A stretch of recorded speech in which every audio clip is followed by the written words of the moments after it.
말씀으로 돌아와서 오늘 마태복음 1장의 말씀으로 의로운 사람 요셉이란 제목으로 예수 그리스도의 나심의 장면을 마태복음 1장을 통해서 나눠보기를 원합니다. 이제 예수 그리스도의 나심은 구약과 신약을 가르고 BC와 AD를 가를 정도로 새로운 시작을 의미합니다. 아담으로부터 시작한 첫 인류가 하나님 안에서 죄를 짓고 타락한 죄인의 삶을 시작하였듯 지금 예수 그리스도의 탄생은 모든 죄로부터 사망으로부터 다시 출발하는 새 날을 의미합니다. 여러분, 우리는 예수 그리스도를 통하여 새로운 시작이 되기를 축복합니다.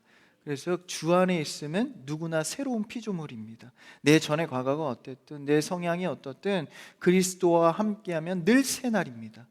그래서 우리가 같은 죄에 넘어지고 또 수많은 유혹 가운데 어려워도 그리스도로 출발하면 다시 힘있게 가는 것이죠. 그런 새로운 시작을 이제 신약 성경의 첫 번째인 마태복음 1장에서 열어갑니다.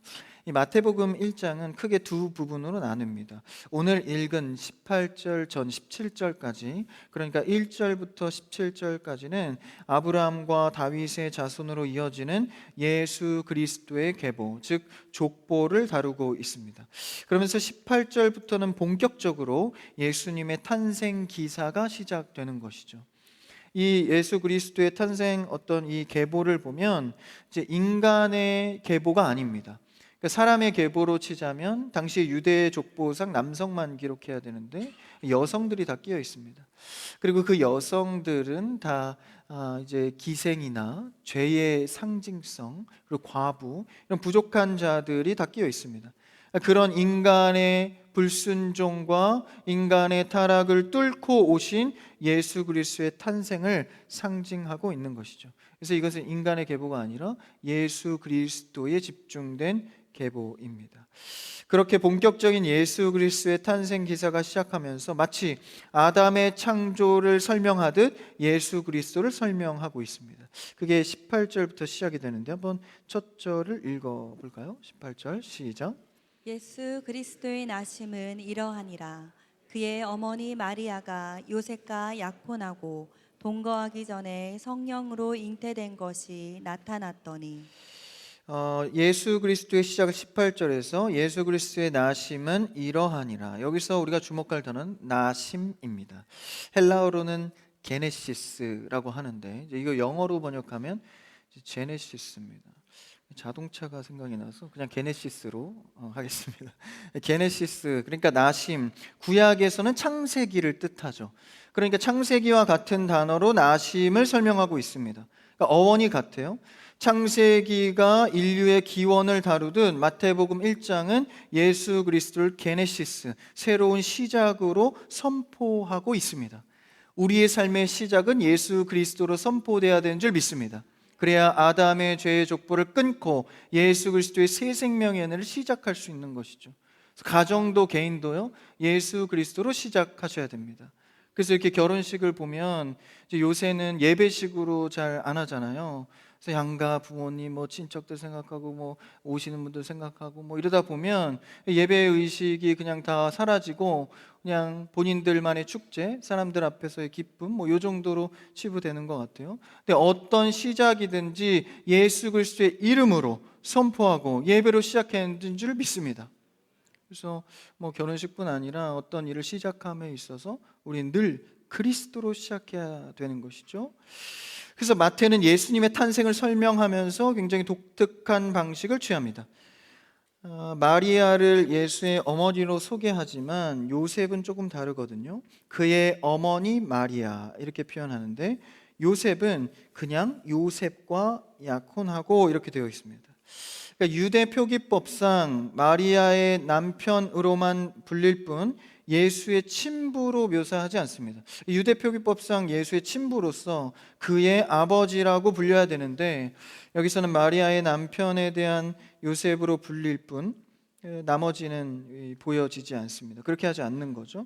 이것은 예수 그리스도가 인간의 생식적인 방식이 아닌 성령으로 잉태되어 오셨다는 것을 하나하나 조심스럽게 강조하고 있는 것이죠. 동정녀 탄생이라는 중요한 신앙적 고백이 이 짧은 문장 안에 담겨 있습니다. 하나님께서 성경을 사람의 손으로 집필할 때 이런 부분들을 놓치지 않고 성령으로 잉태했다는 사실을 더 명확히 하고 있는 것이죠. 이런 마리아와 요셉 사이에서 나온 그리고 예수 그리스도. 근데 우리가 오늘 주목할 것은 말씀의 제목대로 요셉의 신앙에 대해서 좀 주목하고자 합니다. 예수님이 탄생하시면서 요셉과 마리아 그들의 표정과 신앙의 상태는 어떠했는지 우리가 한번 추적해 보기를 원하는데, 한번 19절 그 다음 절을 읽어볼까요? 19절 시작. 그의 남편 요셉은 의로운 사람이라 그를 드러내지 아니하고 가만히 끊고자 하여. 물을 벌써 다 마셨네.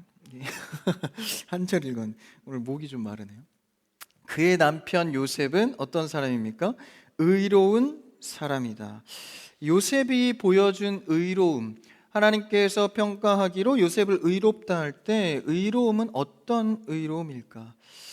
여기서 말하는 요셉의 의로움이 우리가 회복해야 될 의로움입니다. 마리아를 드러내지 않고 가만히 끊고자 하였다. 이렇게만 보면 굉장히 좀 은혜스럽고, 이렇게 좀 선하게 뭔가 일을 처리하려고 해서 의로움인가 보다라고 생각할 수 있지만, 그거보다는 조금 더 깊은 의미를 우리가 찾아야 합니다. 왜냐하면 율법의 기록상 이것은 단순히 이렇게 그냥 덮을 일은 아닙니다. 율법의 이해에서 보면 굉장히 어긋난 것이죠. 왜냐하면 이 마리아는 아직 정혼의 상태로 이 요셉과 만나 동침한 적이 없는데 지금 임신을 한 상태인 거예요. 그럼 율법에 의하면 이것은 마땅히 처벌을 해야 되는 상대입니다. 그런데 그것을 그냥 가만히 끊고자 했다는 것은 오히려 율법의 기준에서 어긋났다라는 것이죠. 그럼 어긋난 것을 왜 성경은 그가 의롭다고 표현할까? 이것은 의로움의 기준과 시각이 달랐던 것이죠. 오늘 본문 핵심 주제의 요셉을 설명하는 수식이 의로운 사람인데, 요셉은 정혼한 마리아가 동거하기도 전에 임신했다는 사실을 알고 이런 결정을 한 것입니다. 당시에 이런 결혼 문화를 한번 생각해 보면 유대에는 이제 두 번의 결혼식을 진행하게 됩니다. 그러니까 첫 번째 결혼은 이제 가정의 합의하에 두 사람이 만나서 이제 그러니까 아내 될 사람 여자 집에 가서 이렇게 약혼식을 하게 됩니다. 그래서 그 약혼을 통해서 정혼, 이제 신부와 신랑이 되는 것이죠. 그래서 법적으로 이때부터 부부입니다. 근데 첫 번째 결혼인 정혼 상태이기 때문에 아직은 이제 같이 살 수 없는 거예요. 그래서 그렇게 약혼만 하고 이제 남자는 가정으로 다시 돌아갑니다. 그래서 이 여인은 여인의 집에서 신부 수업을 하고, 신랑은 이제 같이 만날 날을 기약하면서 자신이 살 집을 짓습니다. 그렇게 1년 가량이 지나고 신랑은 알지 못하는 신랑 아버지가 정한 때에 그 감독하에 이제 신부를 만나게 됩니다. 예수님도 내가 다시 올 때는 아버지만 안다고 말씀하셨죠. 신랑이 다시 올 때는 아버지가 정한 날에 예비한 그 신부가 서로 만나게 됩니다. 그 처소에서 이제 만날 때 두 번째 결혼식으로 그때서야 비로소 함께 살게 되는 것이죠. 그런데 지금 요셉과 마리아 상태는요, 아직 정혼의 상태입니다. 같이 만나서 살 수 없는 상태인 거죠. 그런 상태에서 갑작스런 소식은 아내 마리아가 배가 불러오기 시작했다라는 거예요. 그러니까 이런 정혼의 기간에 서로 만날 수 없는데 배가 불러오니 이것에 대해서 이제 요셉은 얼마나 근심했겠습니까? 보통의 남자라면 화도 났을 거예요. 무슨 일인가 하여서 추적해서 그 일을 알아보고자 했을 것입니다. 그런데 그는 알아보지 않고 가만히 끊고자 했다라는 것. 당시 시대상에 전혀 맞지 않는 대처입니다. 신명기 율법을 당시 유대인들은 누구나 잘 알고 있었고, 이런 여인들은 당연히 회당에서 공중 앞에서 돌로 쳐 죽여야 하는 이 법을 집행해야 합니다. 우리는 흔히 율법을 철저히 지키는 것을 의로움이라 생각합니다. 바리새인들과 종교 지도자들도 그랬죠. 그래서 자꾸 누구와 대치가 되죠? 예수님과 자꾸 대치가 되는 거예요. 율법학자들은 율법을 줄줄 외울 정도로 알고 지켜가는데 예수님이 자꾸 다른 행보를 걷는 거예요. 저주받은 여인에게 가서 치유를 하고, 율법을 지켜야 하는 안식일에 가서 일을 하고 기적을 행하고, 그러면서 가르치는 하늘의 방법은 이게 아니다라고 자꾸 이야기를 하니까 이게 어긋나는 거죠. 오늘 말씀에서도 그 율법의 이행과 요셉의 모습이 다르다라는 거예요. 마땅히 돌로 쳐야 심판해야 될 상황을 그냥 가만히 끊고자 했다라는 것이죠. 하지만 요셉의 의로움이 하나님 앞에 칭찬을 받았다라는 것이죠. 그는 마리아의 일을 드러내지 않고 가만히 끊고자 했습니다. 이것은 율법의 문자를 넘어선 의로움이었습니다. 우리가 잘 아는 가늠하다 잡힌 여인, 그 장면에서도 이와 똑같은 원리를 엿볼 수 있는데, 요한복음 8장 3절에서 5절의 사건인데 한번 같이 읽어볼까요? 같이요, 시작. 서기관과 바리새인들이 음행 중에 잡힌 여자를 끌고 와서 가운데 세우고 예수께 말하되 선생이여 이 여자가 간음하다가 현장에서 잡혔나이다. 모세는 율법에 이러한 여자를 돌로 치라 명하였거니와 선생은 어떻게 말하겠나이까? 요한복음 8장에 가늠하다 잡힌 여인이 끌려 나와서 바리새인들은 율법의 문자에 따라서 돌을 들었습니다. 이게 좀 잔인해 보이고 좀 매정하게 보이지만 사실 당시의 사회의 통념상으로 보면 마땅한 법의 집행입니다. 마치 오늘날 우리가 재판을 해서 사람을 감옥에 가두든 마땅한 집행인 것이죠. 이들의 행동이 나쁘다기보다는 당연한 율법의 행위였습니다. 그런데 예수님께서는 이 장면을 보시고 죄가 없는 자가 돌로 치라고 말씀하시면서 그 율법의 이행을 중단시킵니다. 그리고 여인에게 긍휼을 베푸셔서 다시는 이런 죄를 짓지 말고 살아라라고 돌려보내시죠. 율법의 이행에 이전에 있어서 그 너머에 예수 그리스도의 권위 속에서 긍휼함의 의를 베푸신 것이죠. 그 의가 바로 오늘 나오는 요셉의 의입니다. 그럼 신명기 말씀에서는 이걸 어떻게 말하고 있을까요? 한번 신명기 22장 23절에서 24절까지 이렇게 하라고 한 건 아닌데 감사합니다. 고맙습니다. 좀 진상이었네요, 제가. 고맙습니다. 신명기 22장 말씀 한번 같이 읽어볼까요? 시작. 처녀인 여자가 남자와 약혼한 후에 어떤 남자가 그를 성읍 중에서 만나 동침하면 너희는 그들을 둘 다 성읍 문으로 끌어내고 그들을 돌로 쳐 죽일 것이니 그 처녀는 성 안에 있으면서도 소리 지르지 아니하였으며 그 남자는 그 이웃의 아내를 욕보였음이라. 너는 이같이 하여 너희 가운데서 악을 제할지니라. 마땅하고 당연한 일이라는 거예요. 지극히 당연하게 하나님의 법을 집행하고 있는, 사람의 법도 아닙니다. 하나님의 법도인데 바리새인들은 하나님의 말씀에 철저하니까. 그래서 요셉도 이 법에 의하면 그 율법의 의로움에 의하여서 마리아를 탐문하고 공개적으로 심판을 해야 합니다. 그게 유대의 통념상의 의로움입니다.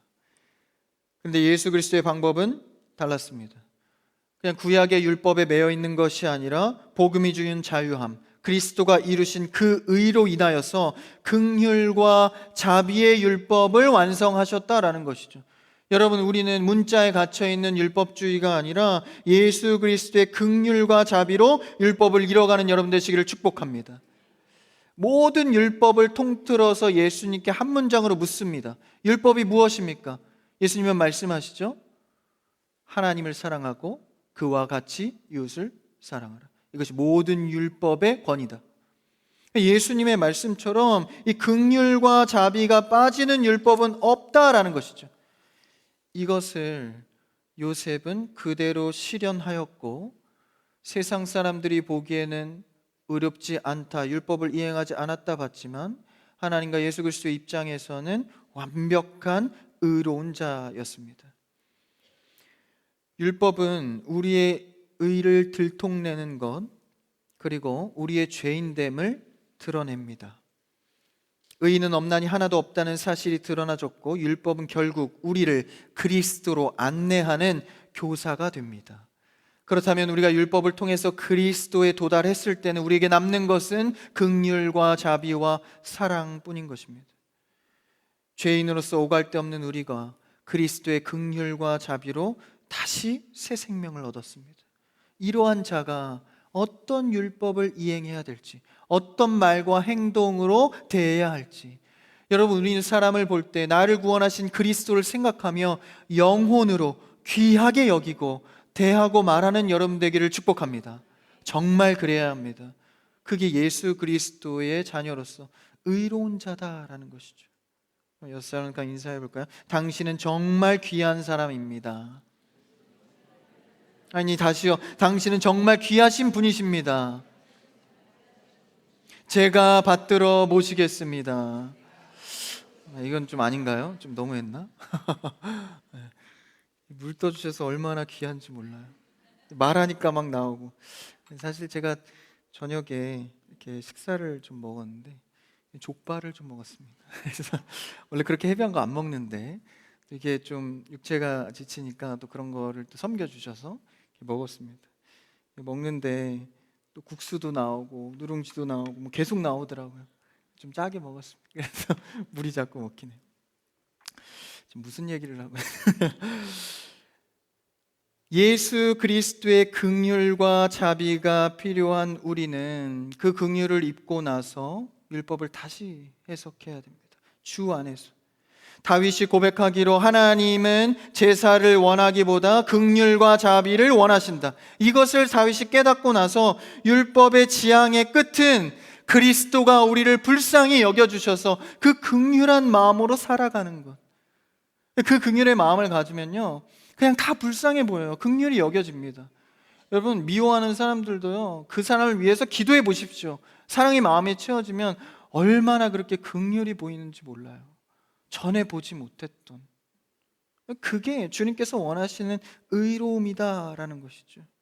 이게 요셉이 보여준 의로움입니다. 율법을 넘어선 것이죠. 마태복음 5장 20절에서 이렇게 말합니다. 읽어볼까요? 시작. 내가 너희에게 이르노니 너희 의가 서기관과 바리새인보다 더 낫지 못하면 결코 천국에 들어가지 못하리라. 서기관과 바리새인의 의는 뭡니까? 율법을 잘 지키는 자들이죠. 근데 그 의로움보다 더 나은 게 뭡니까? 그 모든 율법을 완성하신 그리스도의 사랑의 의로움입니다. 그것으로 넘어가지 못하면 심지어 구원에서부터 멀어진다. 율법의 차가운 법의 잣대로 상대를 정죄하는 의가 아니라 하나님의 자비와 용서를 실천하는 의로움이 되어야 한다라는 것이죠. 우리를 보십시오. 죽어 마땅한 죄인일 뿐인데 그리스도의 크신 사랑으로 덮여 그리스도의 자비와 사랑으로 새 사람이 되지 않았습니까? 법대로 하는 것이 아니라 창백하고 차가운 논리를 넘어서 하나님의 긍휼을 볼 줄 알아야 됩니다. 그래서 여러분, 세상에서도 자꾸 법대로 해, 법대로 해. 법을 너무 따지지 마십시오. 법 위에 계신 하나님 볼 수 있기를 주님의 이름으로 축원합니다. 긍휼, 우리가 받은 긍휼, 우리가 실천해야 할 긍휼, 성탄을 맞이하는 우리가 회복해야 될 의로움은 하나님의 자비와 불쌍히 여기심의 긍휼입니다. 제가 몇 번 이렇게 말씀드린 적이 있는데 하나님께서 우리의 기도에 가장 빠르고 가장 정확하게 응답하실 수 있는 명분이 무엇인지 아십니까? 여러분, 기도의 제목마다 앞에 꼭 이 고백을 붙이십시오. 주님, 나를 불쌍히 여겨주시옵소서. 우리를 구원할 이유는요, 사실 없습니다. 근데 하나님께서 우리를 불쌍히 여겨주셔서 구원받는 겁니다. 그 외엔 없습니다. 그렇다면 여러분이 간절한 기도 제목이 있다면 반드시 고백해야 됩니다. 주님, 나를 불쌍히 여겨주시옵소서. 사도행전에 나오는 고넬료도 의로운 자라고 똑같이 칭찬을 받습니다. 이 고넬료는 백부장으로서 하나님의 긍휼을 그대로 실천한 자이죠. 성경은 긍휼을 베푸는 자에게 의로움이라는 칭호를 줍니다. 우리가 이해하는 의로움과는 그렇게 많이 거리가 있는 것은 아니지만 우리가 생각하는 이 선한 쪽의 의로움을 뛰어넘어 하나님의 크신 은혜로까지 나아가는 의로움이 있어야 합니다. 참된 의로움은 하나님의 공의와 사랑의 긍휼하심이 입맞추는 것, 완벽한 균형을 이루는 것. 예수 그리스도가 그걸 이루셨잖아요. 하나님의 공의, 심판을 갚으시는 역할도 하시면서 우리를 사랑하시는 의를 실현하셨죠. 하나님의 공의를 채우고 우리를 구원하는 사랑을 채우셨으니 완벽한 균형의 상태로 우리에게 임하는 것입니다. 이 엄청난 긍휼의 은혜를 받은 거예요. 그래서 요셉은 결국 하나님의 긍휼을 바탕으로 마리아를 받아들였고, 이 순종을 통해서 인류의 구주이신 예수 그리스도가 이 땅에 오시는 예비를 한 것이죠. 하나님의 생명의 역사는 긍휼과 순종에서 시작합니다. 우리는 그래서 가는 곳마다 예수 그리스도의 긍휼을 실천해야 됩니다. 어느 곳이든 이 긍휼의 영역을 두셔야 됩니다. 흔히 말해 이 자비의 영역이죠. 아무리 날카롭게 처리할 일도요, 여러분 마음 깊은 곳에는요 그리스도의 은혜의 영역을 남겨놓으십시오. 항상 그렇게 대하셔야 됩니다. 제가 20대 초반에 이제 대학 생활을 하면서, 이제 원래 남학생들은 군대 가기 전에 대학 생활은 대학 생활이 아닙니다. 이제 놀러 다니는 거거든요. 근데 군대 갔다 와야 사람 되잖아요. 저도 1학년 때는 좀 그렇게 재밌게 학교를 다닌 것 같아요. 이 학교도 좀 서울이라 멀어서 좀 지각도 좀 했습니다. 근데 시험 보는 날 지각을 했어요. 위로가 되시나요? 저도 이제 시험 보는 날 늦잠을 자서 이제 일어나 보니까 시험 시간이 30분밖에 안 남은 거예요. 그때 당시에는 이제 서울로 학교를 가려면 2시간 반 이상 차를 탔어야 되기 때문에 이미 늦은 거죠. 근데 저는 그래도 이제 착한 학생이라 그래도 늦었지만 갔습니다. 갔는데 이미 시험이 끝나서 그 강당에서 모든 학생들은 자리에 일어나서 집에 가려고 하고, 이제 저는 이제 그 나오는 학생들을 보면서 이제 허무함을 느끼고 있었죠. 근데 저 앞에서 그 시험을 이제 진행하고 있던 교수님이 저 멀리 있던 저와 눈이 마주친 거예요. 그러면서 일로 와라 이렇게 손가락질 하는 거예요.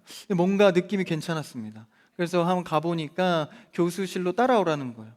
그래서 그게 이제 피아노로 실시간으로 문제를 내야 되는 과목이었는데, 처음부터 끝까지 1시간 넘게 그 몇백 명을 한 번에 시험 본 것을 저만을 위해서 교수실에서 처음부터 문제를 내줬습니다. 사실 정말 뭉클할 정도로 이렇게 시험을 봤던 기억이 있는데, 그러면서 그 교수님이 시험이 다 끝나고 나서야 저에게 묻는 거예요. 무슨 사정이 있었니? 저는 거짓말할 수 없었습니다. 교수님 죄송합니다. 잠을 잤습니다. 그래 솔직하구나. 이러면서 따뜻하게 시험을 보고 나왔던 기억이 있습니다. 근데 저는 그 기억을요 평생 잊지 못합니다. 누구도 저를 봤을 때 아무도 알아봐 주지 않고 모두 다 지나가고 아무도 저를 주목해 보지 않았습니다. 그런데 그 교수님의 눈빛에 이 자비의 영역으로 저를 도와주신 거죠. 평생 잊지 못합니다. 작은 자비였지만 그 자비의 영역을 저를 위해서, 한 사람을 위해서 열어주신 것이죠. 물론 누군가는 불공평하다 뭐라 할 수 있지만 저의 개인의 입장에서는 엄청난 자비의 긍휼의 은혜였습니다. 이 일을 생각할 때 우리는 어떤 상황과 어떤 환경에서도 예수 그리스도가 나를 불쌍히 여기셨다는 사실을 잊지 마시고 평생의 기억 속에서 한 사람 한 사람을 긍휼로 대해야 합니다. 생명을 소생케 해주신 그 은혜를 잊으시면 안 됩니다. 그것을 오늘 요셉을 통해서 드러내게 되는 것이죠. 그 다음 우리 마지막 절 20절을 한번 읽어볼까요? 20절입니다. 시작. 오늘 본문 20절입니다. 괜찮습니다. 자비와 긍휼로 같이 읽어볼까요? 시작. 이 일을 생각할 때 주의 사자가 현몽하여 이르되 다윗의 자손 요셉아 내 아내 마리아 데려오기를 무서워하지 말라. 그에게 잉태된 자는 성령으로 된 것이라. 20절에서 우리가 주목할 서두는요, 이 일을 생각할 때입니다. 이 문장이 저의 마음속에 참 많이 와닿았어요. 이 일을 생각할 때. 그가 가만히 끊고자 했을 때 그냥 마음이 편했겠습니까? 얼마나 요셉이 힘들었을까? 마음에 울분이 치밀었을 수도 있고 마음에 슬픔이 들었을 수도 있습니다. 얼마나 근심이 되었을까? 이 일을 생각할 때 그 순간 주의 사자는 그 순간을 놓치지 않고 현몽하여 꿈에 나타나 말씀하시는 것이죠. 요셉이 어떻게 이렇게 파격적인 순종을 할 수 있었을까? 가만히 끊고자 하여 또한 이 현몽에서 나타난 그의 말씀을 듣고 순종합니다. 주의 사자가 요셉에게 현몽하여서 무서워하지 말라. 다시 말하면 이 일을 생각할 때와 비교해서 생각해 보면 무서워했다라는 거예요. 그러니까 그 사자가 와서 무서워하지 말라고 위로하고 있는 것이죠. 그 생각을 하면서 두려웠던 거예요. 야, 이 일이 혹시 소문이라도 나면 나는 어떻게 되는 것인가? 정혼을 한 상태인데 우리 이 가족은 어떻게 되는 것인가? 그렇게 무서워하지 말라고 말씀하시며 몸은 마리아를 통해 오지만 계보는 이제 다윗의 자손으로 오시니까 하나님의 다윗의 계보로 오신다는 이야기로 이제 다시금 요셉이 환기를 하는 것이죠. 여기서 우리는 합리적인 질문을 해봐야 되면 평범한 남자 요셉이 그 마리아를 결론적으로 어떻게 받아들일 수 있었을까? 뭐 20절에 주의 사자가 현몽한다고 해서 바로 그냥 그게 아니었군요, 성령으로 잉태하신 것이군요, 아멘 할 수 있겠습니까? 하나님께서 하나님의 의도와 반대로 갈 때 제지하는 구어가 바로 두려워하지 말라는 문장입니다. 여기서 우리가 주목할 점은 요셉과 마리아가 평소에 이 현몽에서 나타날 때, 지금은 이제 말씀 완성 시대가 아니기 때문에 이제 꿈에서 이렇게 하나님이 직접 말씀하시기도 합니다. 그래서 이러한 상황 가운데 그들이 이것을 받아들일 수 있었던 것은 요셉과 마리아가 평소 하나님의 말씀에 깊이 천착해 있었다는 사실이라는 것입니다. 여러분, 말씀의 순종은요, 갑자기 일어나는 게 아닙니다. 하나님의 말씀을 주야로 묵상하고 송이꿀보다도 단 말씀을 날마다 내가 읽어내고 암송하고 내 마음에 묵상할 때 사실 이런 상황에도 순종이 일어나는 것이죠. 여러분, 그런 말씀에 순종하는 습관이 안 돼 있으면요, 합리적인 것부터에서의 생각이 더 강력합니다. 사실 이때도 아무리 이런 현몽으로 말씀하셨다 해도 그게 말이 됩니까? 마리아가 나 모르는 사이에 무슨 일이 있었겠죠. 그래 놓고 저를 위로하는 말씀입니까? 뭐 이랬을지 모르겠습니다. 그런데 요셉과 마리아는 그들의 대화와 생각을 보건대 말씀에 굉장히 가까이 늘 붙어 있었다라는 거예요. 그 모습을 엿볼 수 있는 말씀이 있는데 요한복음 2장 19절에 마리아가 이렇게 행동합니다. 한번 읽어볼까요? 시작.